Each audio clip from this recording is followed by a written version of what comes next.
السمیع العلیم العظیم الحفیظ بوجہ الکریم وسلطانہ القدیم من الرجس الخبیث المخبث الشیطان اللعین الرجیم وقبیلہ ونفخہ ونفسہ وہمزہ بسم اللہ الرحمن الرحیم۔ تمام نبیوں کے سردار حضرت محمد صلی اللہ علیہ وآلہ وسلم اور تمام مذاہب کے سردار دین اسلام کے پیروکاروں، السلام علیکم طبتم۔ اللہ تعالیٰ کی برکتیں اور اس کی رحمتیں آپ سب پر۔ صلاۃ و سلام حضور صلی اللہ علیہ وآلہ وسلم کی ذات پر اور ان دنیا کے عظیم ماں باپ حضور صلی اللہ علیہ وسلم کے ماں باپ پر۔ آج کی گفتگو خواتین و حضرات 29ویں مرحلے میں داخل ہو گئی۔ امام شافعی رحمۃ اللہ علیہ نے فرمایا کہ اگر علماء حق اولیاء اللہ نہیں ہے تو پھر کوئی بھی اللہ کا ولی نہیں ہے، کیونکہ جاہلوں کو اللہ تعالیٰ اپنا دوست نہیں بناتا۔ تو اس لیے میرے نزدیک کرامتوں میں سب سے بڑی کرامت جو ہے وہ ولی کامل اور بزرگ اور عالم کی کتاب ہوتی ہے، اور اس کتاب کو پذیرائی جب مل جاتی ہے، اس کا وجود باقی ہے، تو یہ بہت بڑی کرامت ہے۔ امام بائہقی رحمۃ اللہ علیہ دلائل النبوت کے حوالے سے جانے جاتے ہیں۔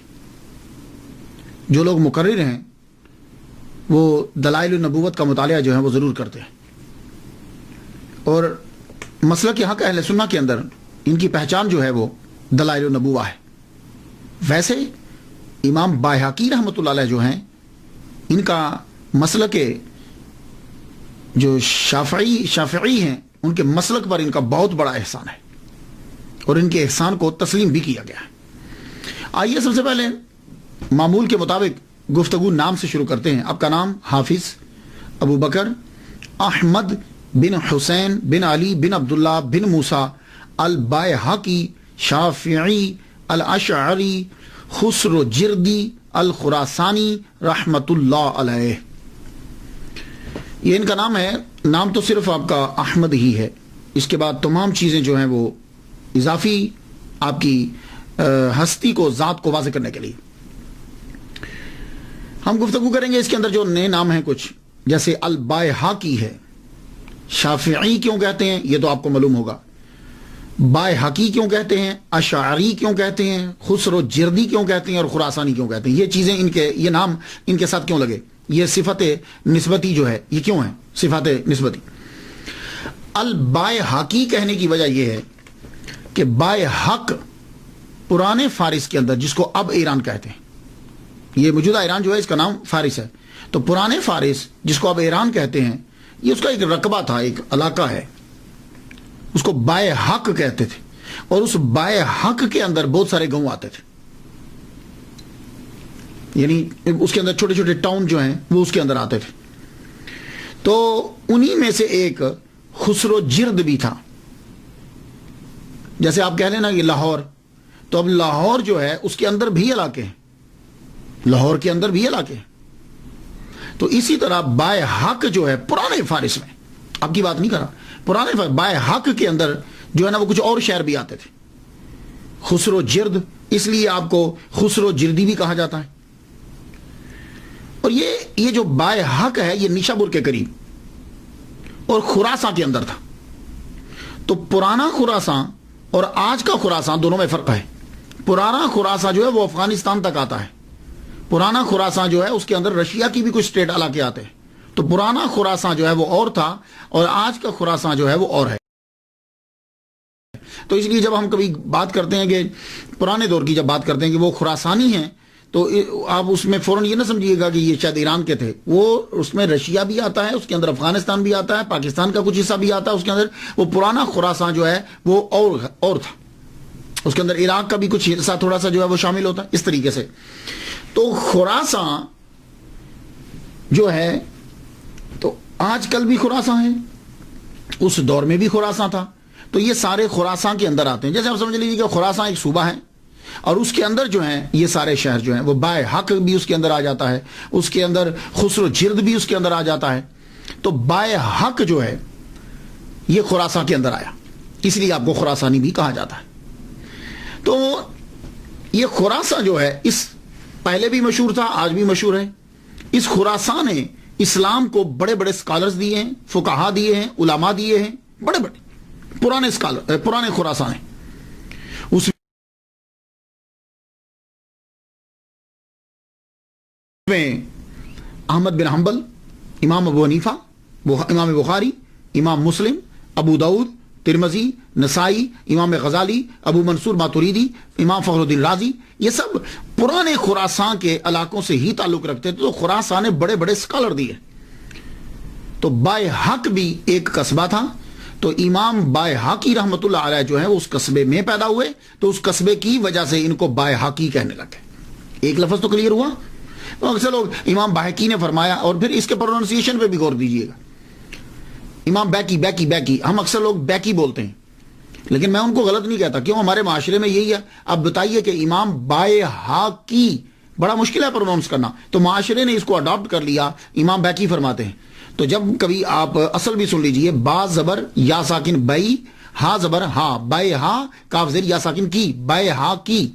تو امام بائے حقی رحمت اللہ علیہ جو ہیں یہ بائے حق سے تعلق پیدا ہوئے تھے قصبہ میں، اس لیے آپ کو بائے حقی. اب آ گیا کہ ان کے ساتھ اشعری بھی لگتا ہے. یہ اشعری کیا ہے؟ چونکہ آپ عقائد کے اندر ابو الحسن اشعری رحمت اللہ علیہ کے پیروکار تھے، اس لیے آپ کے ساتھ اشعری لگا.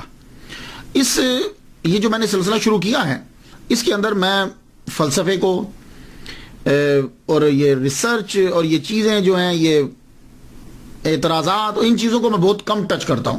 میں تو بس سیدھا سادہ اولیاء کرام کی زندگی جو ہے وہ بیان کرنا چاہتا ہوں. کیوں کرنا چاہتا ہوں؟ ایک دن میں کتاب پڑھ رہا تھا حضرت فرید الدین عطار رحمۃ اللہ علیہ کی تذکرۃ الاولیاء. اس میں ان کی میں شان پڑھتا رہا. وہ ساری زندگی اولیاء کرام کا تذکرہ کرتے رہے. انہوں نے اپنی کتاب کے اندر 96 اولیاء کا تذکرہ کیا ہے، یعنی ٹائٹل باندھ کے. ویسے تو بہت سارے ہیں، ٹائٹل جو ہے وہ 96 اولیاء کا ہے. تو جب آپ فوت ہوئے تھے تو آپ کی قبر پر فرشتوں کا نزول ہوا تھا. وہ پڑھنا اس دیر کے بعد میرے اندر شوق پیدا ہوا کہ میں بھی کم از کم جو ہے وہ اتنے تو کروں. زائد ہو جاتے ہیں تو اللہ کا احسان میرے اوپر. تو میں جو ہے نا وہ خالصتاً صرف بیان. لیکن اب کیا کروں، کچھ چیزیں ایسی ہوتی ہیں کہ وہ بہت ضروری ہوتی ہیں مشکل، لیکن آپ پلیز اس مشکل کو بھی تھوڑا سا سن لیجئے، کبھی کام آئے گا. یہ اشعری کیا ہے؟ دیکھیے اصل میں یہ 3 نام ہیں، اشعریہ، ماتریدیہ، حنبلیہ. شروع میں کیا تھا؟ شروع میں یہ تھا کہ حضور صلی اللہ علیہ وسلم کے ظاہری دور کے اندر جب کبھی کوئی مسئلہ ہوتا تھا، لوگ آتے تھے، پوچھتے تھے، چلے جاتے تھے کہ حضور نے کہا دیٹس اٹ. حضور صلی اللہ علیہ وسلم ظاہری طور پر تشریف لے گئے تو اس کے بعد کیا ہوا کہ پھر صحابہ کرام سے جس کو زیادہ پڑا ہوتا وہ اس سے جا کے مسئلہ پوچھ لیتے، ختم. لیکن جب جنریشن آ گئی تابعین کی جنریشن آئی تو وہ کسی نہ کسی صحابی کے پیچھے جو بہت بڑا علامہ ہوتا تھا. تابعین تک یہی سلسلہ چلتا رہا کہ کوئی آدمی مسئلہ پوچھنے آتا تھا تو بتا دیتے تھے. تابعین کے آخر کے اندر کیا ہوا کہ لوگ جو ہیں، اسلام جو ہے وہ پھیلا ایران کے اندر، روم کے اندر، یہ علاقوں میں اسلام جو ہے وہ آگے پھیلا. جب آگے پھیلا تو نئے مسائل جو ہیں وہ پیدا ہوئے.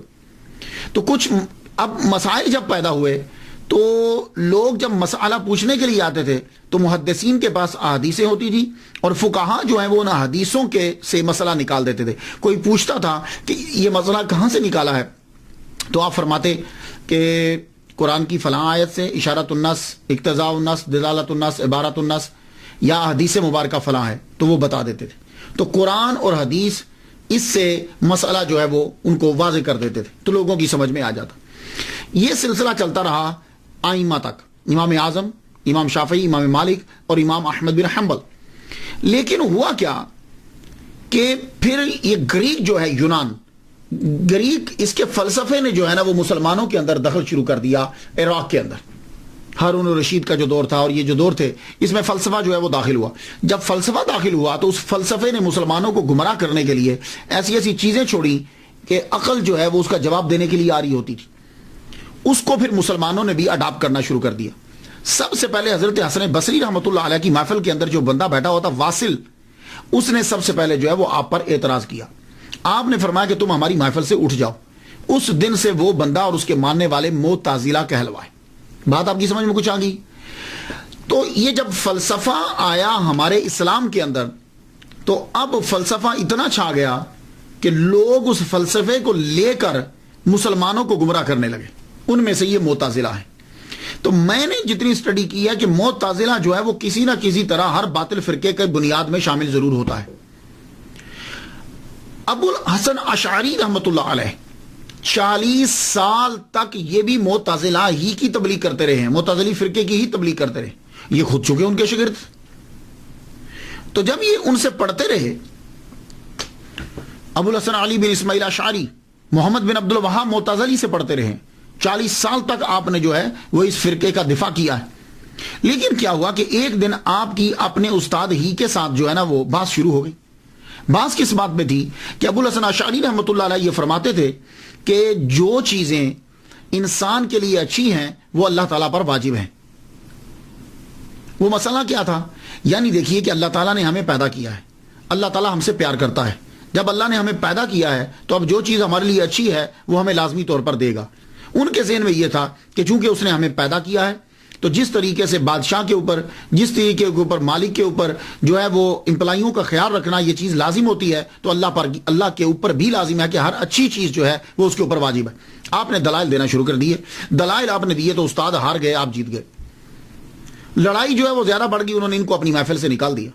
15 دن تک ابو الحسن اشعری رحمۃ اللہ جو بانی ہیں اشعریہ کے، وہ 15 دن تک کمرے کے اندر بند رہے، تدبر اور تفکر جو ہے وہ کرتے رہے. تدبر اور تفکر کرتے رہے کہ حضور صلی اللہ علیہ وآلہ وسلم خواب میں تشریف لائے. یہ ابو الحسن اشعری رحمۃ اللہ علیہ کو یہ اعزاز حاصل ہے کہ آپ ابو موسیٰ اشعری رحمۃ اللہ علیہ کی نسل سے ہیں.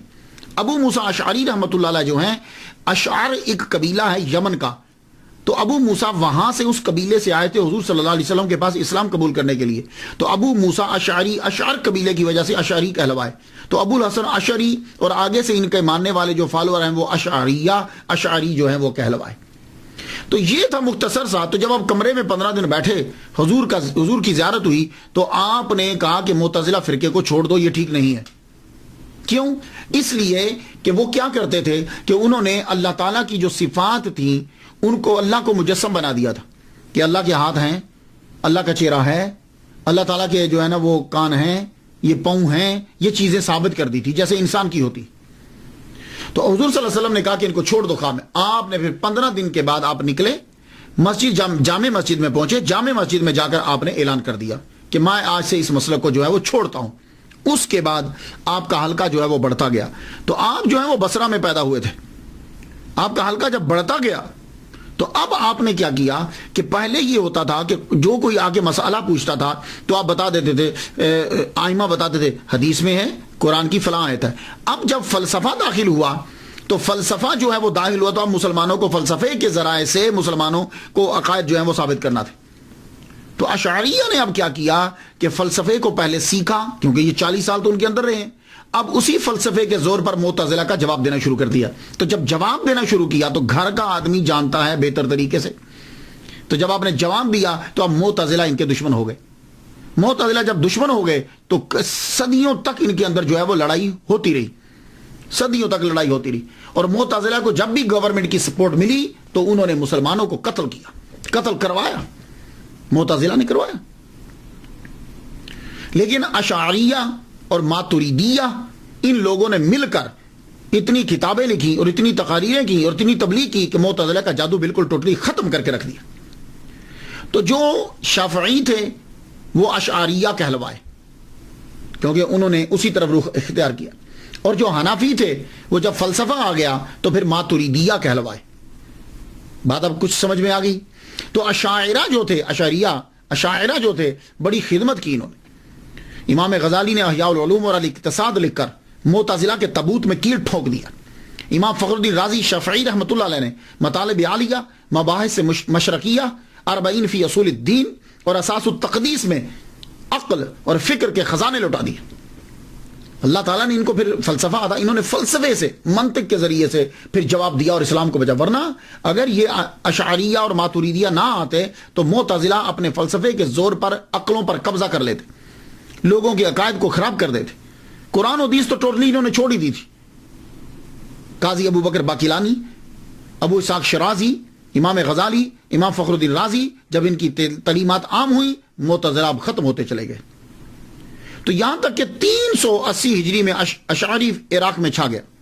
چونکہ ابو الحسن اشعری نے فقہ ابو اسحاق سے سیکھی اور وہ شافعی تھے، اس لیے اشاعرہ فقہ میں امام شافعی رحمۃ اللہ علیہ کے پیروکار ہوئے. تو امام بائحقی رحمۃ اللہ علیہ چونکہ شافعی ہیں اس لیے انہوں نے جو ہے وہ اشعری جو ہے ان کے ساتھ لگتا ہے تو یہ اشعریہ کو ہی انہوں نے اپنایا. اب کچھ سمجھ میں آ گیا؟ میں معذرت چاہتا ہوں کہ مجھے ذرا ادھر جانا پڑا.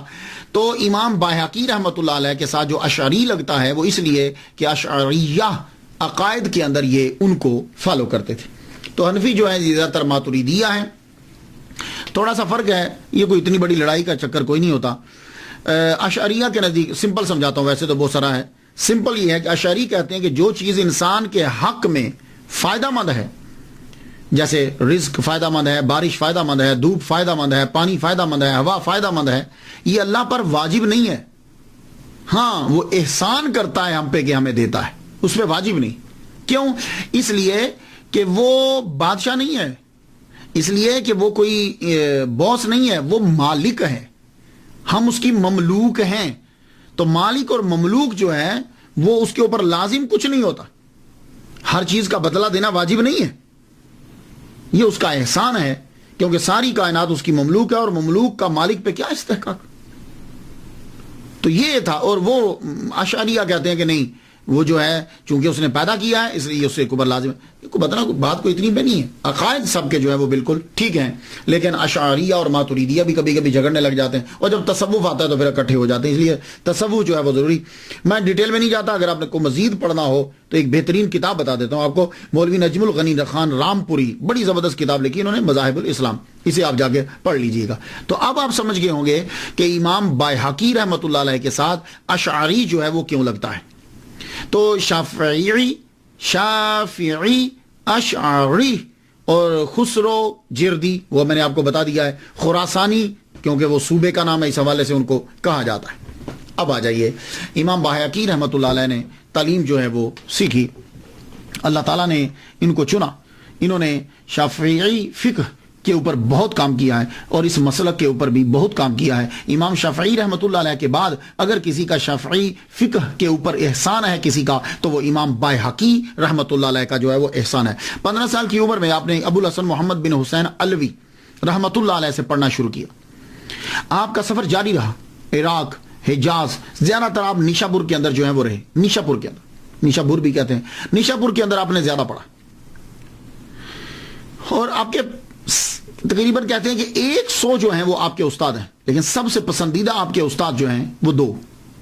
ایک تو یہی ابو الحسن محمد بن حسین علوی, اور دوسرے جنہوں نے المستدرک لکھی ہے, ابو عبداللہ الحاکم جو ہے, ابو عبداللہ الحاکم جو ہے, المستدرک جنہوں نے لکھی, وہ ان سے بھی محبت کی وجہ یہ ہے کہ ابو الحاکم جنہوں نے المستدرک لکھی ہے وہ اور امام بایہقی رحمۃ اللہ, یہ دونوں شاگرد ہیں. ان دونوں کے استاد جو ہیں وہ ابو الحسن محمد بن حسین علوی رحمۃ اللہ علیہ. تو چونکہ استاد بھی, اس لیے ان کے پاس زیادہ تر جو ہے نا وہ رہتے تھے.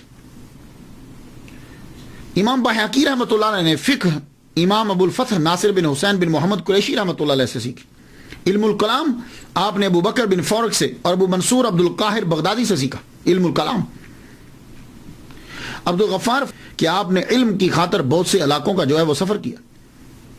آپ نے حدیث مبارکہ کی جانب توجہ دی, حدیث مبارکہ کو بڑے مضبوط ذرائع سے حاصل کیا. یعنی یہ نہیں کہ جس نے جو بیان کیا ہے, چین آپ کی بڑی پاورفل ہوتی تھی.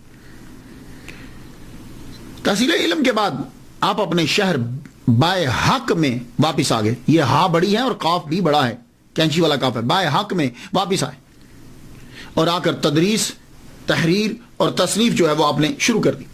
امام الحرمین کا فرمان ہے کہ فقہ شافی پہ امام شافی رحمۃ اللہ علیہ کا احسان ہے, لیکن ان کے بعد سب سے بڑا احسان امام بایہقی شافعی اشعری خسرو جردی خراسانی رحمۃ اللہ علیہ کا ہے. اس کی وجہ کیا ہے کہ امام بایہقی رحمۃ اللہ علیہ نے جو چیزیں بکھری پڑی تھی, لوگوں کی پہنچ سے دور تھی, ان سب کو محنت کے ساتھ جمع کیا. یہ کام آپ نے اپنی زندگی کے اندر کیا. ان کی فقہ, ان کے لا, ان کے بیانات, ان کے ملفوظات, ان کی یہ چیزیں ساری امام بایہقی رحمۃ اللہ علیہ نے ان کو سب کچھ جمع کر دیا. اب وہ عام لوگوں کی دسترس کے اندر آ گئی اور جمع بھی ہو گئی, ضائع ہونے سے بچ گئی. یہ احسان ہے امام شافعی کی فقہ کے اوپر امام بایہقی رحمۃ اللہ علیہ کا. ابن خلقان نے یہ لکھا ہے کہ آپ شافعی فقہ کے ماہر اور حدیث میں امام تھے, اور اپنے دور میں آپ بے مثال تھے. گویا کہ آپ یوں کہہ سکتے ہیں کہ ہی از دا سیل آف دا شافعیز مجتہد, آخری خاتم کہہ سکتے ہیں آپ. کرامات, تو میرے نزدیک سب سے بڑی کرامت کتاب ہوتی ہے جس کو اللہ تعالیٰ مقبولیت تامہ دے دے. لوگوں میں سینکڑوں سال تک وہ کتاب جو ہے وہ چلتی رہے. میرے نزدیک وہ سب سے بڑی کرامت ہوتی. اور اگر کتاب حدیث مبارکہ کی ہے تو اس کے اندر تو گفتگو ہی نہیں کرنی چاہیے. امام باہقی شافعی اشعری رحمۃ اللہ علیہ کو سنن الکبریٰ، جو آپ نے سنن الکبریٰ لکھی ہے، بڑی عظیم کرامت. یہ سنن جو ہے سنت کی جمع ہے. ہمارے اردو کے اندر کہتے ہیں جی حضور صلی اللہ علیہ وسلم کی سنتیں اپناؤ، تو اصل میں سنت کی جمع سنن ہوتی ہے. لیکن کیا کریں کہ سنن مشکل ہے، اس لیے ہم نے اڈاپٹ کر لیا سنتیں، جبکہ سنتیں اس کی جمع نہیں بنتی. تو اس لیے میں آپ کو کہتا ہوں کہ غلطی لفظ سمجھا کریں. کوئی بیچارہ بول جاتا ہے تو وہ معاشرے کی وجہ سے بولتا ہے. تو سنت کی جمع سنن ہے، لیکن یہ مشکل ہے. اب کون اردو میں بولے گا؟ تو انہوں نے کہا کہ اس کی آسان اڈاپٹ کرو، تو سنتیں اڈاپٹ کر لی. تو سنن الکبریٰ یہ آپ کی ایک عظیم کرامت ہے، اور آج بھی یہ کتاب موجود ہے. 10 اس کی جلدیں ہیں، 202 اس کے جزو ہیں. اور آخری باب جو ہے وہ باب عدت الام الولد، ام ولد کی عدت کے باب کے اندر اس کی بیان کے اندر باب ہے. المبسوط یہ بھی آپ کی کتاب لکھی، اس کے اندر شافعی فقہ اور لا بیان کیے گئے، اصول بیان کیے. اسماء و صفات، السنن والآثار، سنن والآثار، اس کی 4 جلدیں ہیں. اور یہ کتاب شافعی مسلک کے پیروکار کے اسکالر کے لیے اس کا رکھنا اور جاننا بہت ضروری. جس طریقے سے عام حنفی ہے نا، تو بہار شریعت ضرور ہونی چاہیے، فتاوی رضویہ ہونا چاہیے. سمجھ آ گئی نا؟ انسان کی دسترس میں ہے. ویسے تو اور بھی کتابیں بڑی ہیں. شعب الایمان بڑی مشہور کتاب ہے. زہد الکبیر، مناقب امام احمد بن حنبل، 40 کبریٰ اور 40 صغریٰ، فضائل اوقات، حیات الانبیاء فی قبورہم، نبیوں کی زندگی ان کی قبروں میں، بہت مشہور کتاب آپ کی. مناقب امام شافعی رحمۃ اللہ علیہ، کتاب الاسرار اور دلائل النبوہ. نام تو سنا ہوگا نا، اس نام کی بہت کتابیں، معارج النبوہ، شواہد النبوہ، دلائل، لیکن یہ ان کی دلائل النبوہ ہے. امام باہقی رحمۃ اللہ علیہ. ایک اعتراض امام باہقی رحمۃ اللہ علیہ کے اوپر ہوتا ہے، کہنے لگے امام باہقی نے حدیثیں تو اکٹھی کی ہیں، لیکن ان کو امام نسائی کا نہیں پتا تھا، امام ترمذی کا نہیں پتا تھا، ابن ماجہ کا نہیں پتا تھا، ایون کہ ان کی کتابیں بھی ان کے پاس نہیں تھی، تو ان کے بارے میں یہ نہیں جانتے تھے. تو گویا کہ یہ بات بیان کر کے وہ بندہ جو ہے وہ ان کے علمی مرتبے کو کم کر رہا ہے. اوہ اللہ کے بندو، شخص نے جو کام کیا ہے اس کو دیکھو. اس دور کے اندر اس نے کتنا بڑا کام کیا ہے کہ شافعی مسلک کے تمام چیزوں کو، حدیث مبارکہ کو اکٹھا کر دیا. اس نے اس مسلک کے لیے اس نے کام کیا، لیکن نہیں، کوئی نہ کوئی چیز ضرور ڈھونڈیں گے. اسی طریقے سے یہی لوگ جو ہیں بہت سارے، جیسے تاریخ بغدادی، خطیب بغدادی جو ہیں، میں سمجھتا تھا پڑھنے سے پہلے، لیکن حالانکہ اتنے ٹاپ کے مصنف ہیں، اور لیکن کہیں نہ کہیں وہ ڈنڈی ضرور مار گئے. تو بھائی دیکھو، ہاں یہ لوگ جو تھے، ہم بعد میں آنے والے اس چیز کو شاید کسی اور نقطے سے دیکھ رہے ہوں، لیکن یہ لوگ اپنے دین کے ساتھ جو ہے مخلص تھے. انہوں نے اسے جمع کیا، اکٹھا کیا، جو ضرورت تھی اس کو پورا کیا. اب یہ جا کر ساروں کو ملتے نہیں، یہ کو ضروری ہوتا ہے، لیکن پھر بھی میں دلیل دے جاتا ہوں. اگر آپ کو تحقیق کرنا ہو تو یہ سراسر اعتراض ہے، نٹ کے اوپر پھیلا ہوا ہے، اور لوگوں نے اپنی کتابوں میں بھی لکھا ہے کہ یہ بالکل غلط ہے کہ امام باہقی رحمۃ اللہ علیہ نسائی، ترمذی اور ابن ماجہ کے نام تک نہیں جانتے تھے. جائیے آپ سنن الکبریٰ پڑھ لیجئے. سنن الکبریٰ جب آپ پڑھیں گے تو جلد 7ویں صفحہ 183 پہ آپ کو ملے گا نام، امام نسائی کا تذکرہ ملے گا. اور سنن الکبریٰ جلد 4 جلد 4 صفحہ 38 اور 10ویں جلد کی صفحہ 161 کے اوپر آپ کو امام ترمذی کا جو ہے وہ تذکرہ ملے گا. اسی طرح ابن خزیمہ کا بھی ذکر کیا ہے، امام دارقطنی کا بھی آپ نے ذکر کیا. کتابیں پڑھنی خود نہیں اور اعتراض کر دینا امام باہقی رحمۃ اللہ علیہ کے اوپر، دوسرے کے اوپر. تو آپ نے اپنی، یہ آپ جانتے تھے. اب یہ کوئی ضروری نہیں ہے کہ ایک آدمی، تو اب میں تقریر کر رہا ہوں، تقریر کرتے ہوئے اگر میں نام نہیں لیتا تو اس کا مطلب یہ نہیں ہے کہ میں اس بندے سے ملا نہیں یا میں جانتا نہیں. کتنے مولوی ہیں وہ علامہ طاہر القادری صاحب کا نام نہیں لیتے، تو اس کا مطلب یہ نہیں وہ جانتے نہیں ہیں، ہوگا نہیں نام لے رہے ہوں گے. اور اگر کسی کی لائبریری کے اندر طاہر القادری صاحب کی کتاب نہیں پڑھی ہوئی تو اس کا مطلب یہ نہیں ہے کہ اس کو کتاب کا پتہ نہیں ہے. یا کسی کی لائبریری کے اندر فیضان سنت نہیں پڑھی ہوئی الیاس قادری صاحب کا مطلب یہ نہیں ہے کہ اس نے الیاس قادری صاحب کا نام نہیں سنا. تو امام شافعی رحمۃ اللہ علیہ کی نظر کرم ہے امام باہقی رحمۃ اللہ علیہ کے اوپر، نظر کرم، خاص نظر کرم. جب آپ نے کتاب معرفت السنن لکھنا شروع کی تو اس کو جب لکھ چکے تو کسی نے خواب میں دیکھا کہ امام شافعی رحمۃ اللہ علیہ کھڑے ہیں اور ہاتھ میں ان کے جزو پکڑے ہوئے ہیں، کتاب کے جزو ہوتے ہیں، ہاتھ میں جزو پکڑے ہوئے. تو پوچھا حضور یہ کیا ہے ہاتھ میں؟ فرمانے لگے یہ بایہقی کی لکھی ہوئی بک ہے اور اس کے میں 7 جزء پڑھ چکا ہوں. تو امام شافعی رحمۃ اللہ علیہ اوتاد ہیں اور ان کی نظر کرم زبردست ولی کامل ہیں، ان کی نظر کرم ہے امام بایہقی رحمۃ اللہ علیہ. تو اس لیے امام بایہقی رحمۃ اللہ علیہ بھی صوفی ولی کامل ہے. اور مشہور فقیہ محمد بن عبد العزیز کہتے ہیں کہ روز میں نے خواب میں دیکھا کہ فرشتے ایک صندوق کو اٹھائے ہوئے اوپر لے جا رہے ہیں اور وہ صندوق جو ہے وہ نور کے ساتھ کور ہے، گھرا ہوا ہے چاروں طرف نور ہی نور. تو میں نے پوچھا یہ کیا ہے؟ کہنے لگے یہ بایہقی نے جو کتابیں لکھی ہیں نا کہ جس میں حضور صلی اللہ علیہ وسلم کی حدیث کو اکٹھا کیا ہے، وہ کتابیں اللہ کی بارگاہ میں مقبول ہوئی ہیں اور ہم یہ کتابیں لے جا رہے ہیں. اللہ اکبر جل شانہ. تصوف، جتنے بھی یہ بڑے بڑے آئمہ ہیں، بڑے بڑے محدث اور اسکالر ہیں، یہ صوفی ہوتے تھے. کیوں؟ اس لیے کہ تصوف کے بغیر ترقی ناممکن ہے. علم اوپر لے جا سکتا ہی نہیں. علم کے ساتھ تصوف کی نکیل بہت ضروری ہے. تو تصوف کیا ہوتا ہے؟ تصوف سن لیجئے، تصوف یہ ہوتا ہے اپنے نفس کو نکیل دے دینا، نفس کی اجارہ داری کو ختم کر دینا، نفس کو مارنا، یہ ہے. اور خدا تک پہنچنا اور پہنچانا، یہ ہے بس اتنا کہ یعنی نفس کو نکیل دینا اور خدا تک پہنچنا یا پہنچانا، یہ تو تصوف ہے. اور اس کے لیے ذرائع اختیار کیے جاتے ہیں. تو امام بایہقی رحمۃ اللہ علیہ نے نفس کو مارا، نفس کو ختم کیا. یہ تصوف کی پہلی علامت آپ نے اختیار کی. اس کو کس طرح سے مارا؟ روزہ بہترین طریقہ ہے نفس کو مارنے کا. یہ نفس جب مرتا ہے تو عبادت، اور عبادت میں پھر روزہ، 2 چیزوں سے نفس بڑا مرتا ہے. اس لیے حضور صلی اللہ علیہ وسلم نے فرمایا کہ جن نوجوانوں کی شادی نہیں ہے وہ روزے رکھیں، کیونکہ روزہ نفس کو مارتا ہے. اللہ کے بندو، صحیح کہا امام شافعی رحمۃ اللہ علیہ نے، اگر علماء حق اولیاء اللہ نہیں ہیں تو پھر کوئی بھی ولی نہیں ہے، کیونکہ اللہ جاہلوں کو دوست نہیں بناتا. تو امام بایہقی رحمۃ اللہ کے شاگرد بیان کرتے ہیں کہ میں امام بایہقی رحمۃ اللہ علیہ کے پاس پڑھنے کے لیے آیا تو تب آپ کی عمر 44 سال تھی. امام بایہقی رحمۃ اللہ کی عمر 44 سال تھی. میں ان کی خدمت میں آخری دم تک رہا، 30 سال تک رہا. تو وہ شاگرد کہتے ہیں کہ میں نے 30 سال میں کبھی نہیں دیکھا ممنوع دنوں کے علاوہ کہ آپ کبھی بے روزہ ہوں، کہ روزہ کے بغیر عید کے دن آپ روزہ نہیں رکھ سکتے. آپ سمجھتے ہیں اس بات کو؟ عید کے دن روزہ نہیں رکھ سکتے.